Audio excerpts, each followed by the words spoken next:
In India, tens of thousands of farmers are continuing their protests on the borders of the capital, Delhi, after changes to farming laws. The reforms loosen rules around pricing and the storage of farm produce, which have given farmers in India financial protection for many decades.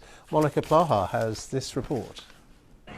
Standing shoulder to shoulder, shining light in a time of darkness, to remember the farmers who've been fighting for their future.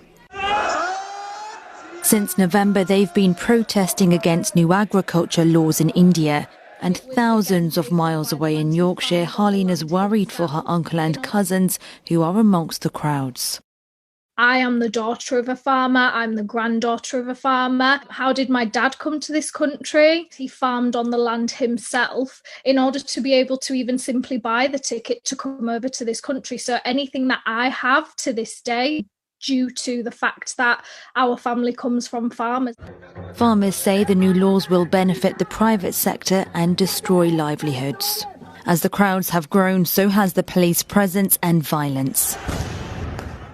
Internet was suspended at protest sites and some social media accounts have been blocked.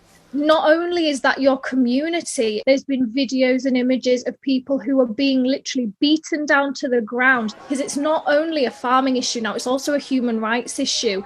This is an issue which has received global attention on social media and is also being supported by a British farmers' union.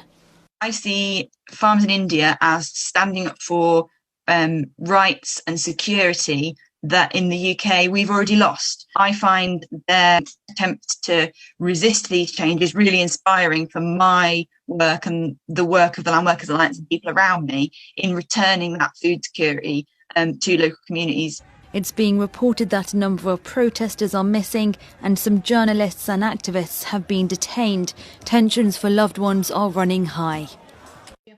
Kamlesh holds virtual workshops to support elderly British Indians who fear for their families' safety. Lots of them are from farming backgrounds and they do have families and relatives at the protest, and it's just constant worry. If them laws are implemented, it will cripple them.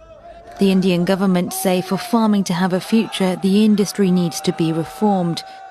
Many like Harleen have families whose livelihoods depend on it and say they will continue to stand defiant until change is made. Monica Plaha, BBC News.